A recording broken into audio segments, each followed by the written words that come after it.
ስለ ቅንጦት ስናስብ ጥቂት ታዋቂ ቦታዎች ወዲያውኑ ወደ አእምሯችን ይመጣሉ። ላስ ቬጋስ በኒዮን መብራቶች፣ ዱባይ እና በመርከብ ቅርጽ ባላቸው ሰማይ ጠቀስ ፎቆች፣ ሞናኮ በጀልባዎች እና በካሲኖዎች የተሞላች ትንሽ ሀገር አለ።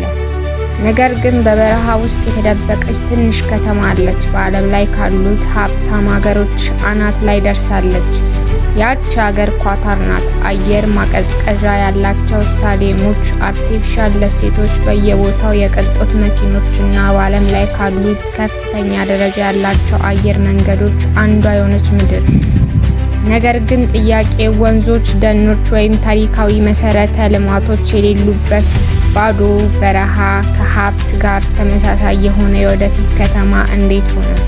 ዛሬ የምንመረምረው በትክክል ይህን ነው። ኳታር ወደ ባህረ ሰላጤ የምትገባ ትንሽ ባህር ገብ መሬት ናት። ሰማይ ጠቀስ ህንፃዎች፣ የቅንጦት የገበያ ማዕከሎች፣ ሙዚየሞች እና እንደ ቤተ መንግስቶች የሚመስሉ ስታዲየሞች። ከከተማው ውጪ መልክዓ ምድሩ በከፍተኛ ሁኔታ ይለወጣል።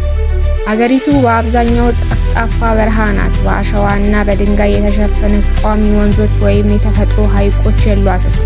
የበጋ ወራት ረጅም ሙቀት እና ደረቅ ናቸው። የሙቀት መጠኑ ብዙውን ጊዜ ከ113 ዲግሪ ፋራናይት በላይ ነው።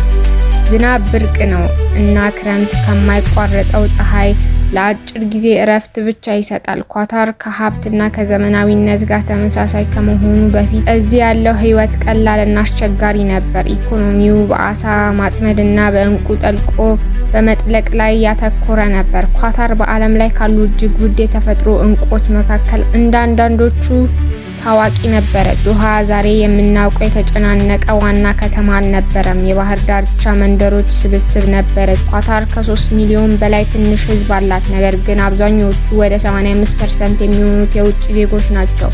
ዶሃ እውነተኛ የማቅለጫ ቦታ ናት። አረበኛ፣ እንግሊዝኛ፣ ሂንዲ፣ ታግሎግ እና ኔፓሊዎች በብዛት ይሰማሉ። ኦፊሴላዊው ቋንቋ አረበኛ ነው። ነገር ግን እንግሊዝኛ በንግድ፣ በትምህርትና በመንገድ ላይ ባሉ ምልክቶችም በስፋት ጥቅም ላይ ይውላሉ።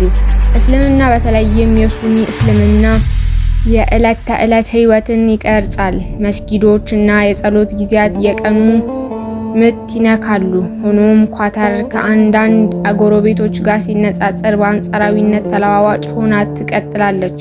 አልኮል በሆቴሎችና ፍቃድ ባላቸው ቡና ቤቶች ውስጥ ይፈቀዳል እና ቱሪስቶችን፣ ሰራተኞችና ባለሀብቶችን ለመሳብ የውጭ ባህል ተቀባይነት አለው። ኳታሮች በቤዱዊን ቅርጻቸው ይኮራሉ። በተለይም በእንግዳ ተቀባይነት ጎብኚዎች በአረብኛ ቡና እና በቴምር ይቀበላሉ እና ማህበራዊ ስብሰባዎች የሚካሄዱት በመጅሊስ ውስጥ ሲሆን ለውይይት ትራሶች በተጌጠ ክፍል ነው። ባህላዊ ልብሶች አሁንም የተለመዱ ናቸው። ወንዶች ነጭ ቶብ እና ጉትራ፣ ሴቶችና አባያ ብዙም ጊዜ መጋረጃ አላቸው። የኳታር ሴቶች ግን ለትምህርትና ለስራ እድሎች ሙሉ መዳረሻ ያገኛሉ። በዶሃ የአካባቢው ሴቶች የቅንጦት መኪናዎችን ሲነዱ፣ በኩባንያዎች ውስጥ ሲሰሩ እና በህዝብ ህይወት ውስጥ ሲሳተፉ ማየት የተለመደ ነው።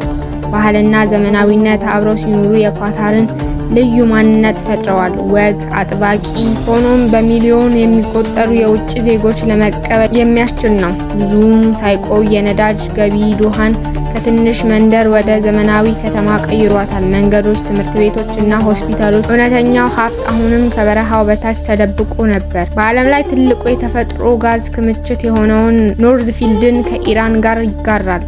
ይህ ሀብት ኳታርን ከሩሲያና ከኢራን ቀጥሎ በዓለም አቀፍ ደረጃ ሶስተኛዋ ትልቁ የተፈጥሮ ጋዝ ላኪ አድርጓታል። ጋዝን ወደ ኤልኤንጂ በማቅለል ኳታር በየትኛውም ቦታ መላክ ትችላለች። ይህም ዓለም አቀፍ የኃይል ማመንጫ ያደርገዋል። ከጋዝ የሚገኘው ሀብት የኳታርን ኢኮኖሚ ከማረጋገጥ ባለፈ ለዓለም አቀፍ ተጽዕኖና ኢንቨስትመንት መነሻ ነጥብ ሆኗል። የኳታር ኢንቨስትመንት ባለስልጣንን ፈጥሯል። ይህም እንደ ቮልስዋገን፣ ባርክሌይስ እና ሃሮድስ ባሉ ዓለም አቀፍ ኩባንያዎች እንዲሁም በለንደን፣ ፓሪስ እና ኒውዮርክ በሚገኙ የሪል ስቴት ኩባንያዎች ላይ ኢንቨስት የሚያደርግ ሉዓላዊ የሀብት ፈንድ ነው። በአገር ውስጥ ኳታር በመሰረተ ልማት ላይ ኢንቨስት አድርጓል። የሐማድ ዓለም አቀፍ አየር ማረፊያ፣ የኳታር አየር መንገድና እንደ አርቲፊሻል ፐርል ደሴት ባሉ የቅንጦት እድገቶች የከተማው ገጽታ የወደፊቱ ሰማይ ጠቀስ ህንፃዎች፣ የዲዛይነር መደብሮች እና እጅግ በጣም ብዙ ሆቴሎችን ይገዛል። ብዙዎቹ አየር ማቀዝቀዣ ያላቸው ጎዳናዎች እና የግል የባህር ዳርቻዎች አሏቸው። እንደ እስላማዊ ጥበብ ሙዚየም እና የኳታር ብሔራዊ ሙዚየም ያሉ የባህል ተቋማት የኳታርን ጥበብና ታሪክ ያሳያሉ። ዓለም አቀፍ ምስሏን ያጠናክራል። ዓለም አቀፍ ትንበያ ኳታር በለስላሳ ኃይል ላይም ትኩረት አድርጋለች። እንደ አውሮፓውያን አቆጣጠር በ1996 አልጀዚራ 24 ሰዓት የአረብኛ ዜናዎችን በአስደናቂ የአርትዖት ነፃነት በማቅረብ ኳታርን በዓለም መድረክ ላይ አስገብታለች። የስፖርት ኢንቨስትመንቶች የፓሪስ ሴንት ጀርመንን ገዢ ጀምሮ በዓለም አቀፍ ደረጃ ታይነትን አሳድጓል። በዲፕሎማሲያዊው መልኩ ኳታር ስሱ ሚዛንን ትጠብቃለች። በክልሉ ውስጥ ትልቁ የአሜሪካ የአየር ማረፊያ ያስተናግዳል።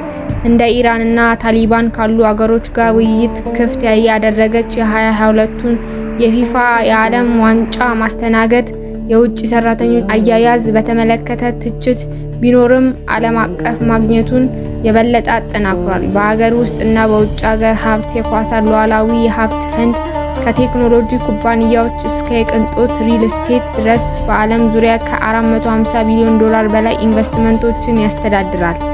በአካባቢው ይህ ሀብት ዶሃን የወደፊት አርኪቴክቸር፣ አርቲፊሻል ደሴቶች እና ከፍተኛ ደረጃ ያለው የአኗኗር ዘይቤ አድርጓታል።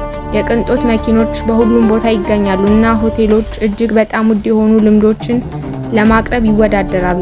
የኢነርጂ ሀብት ኢንቨስትመንቶች እና ስትራቴጂካዊ ጂኦግራፊ ጥምረት ሀብትም እና ተደማጭነት ያለው ሀገር ፈጥሯል።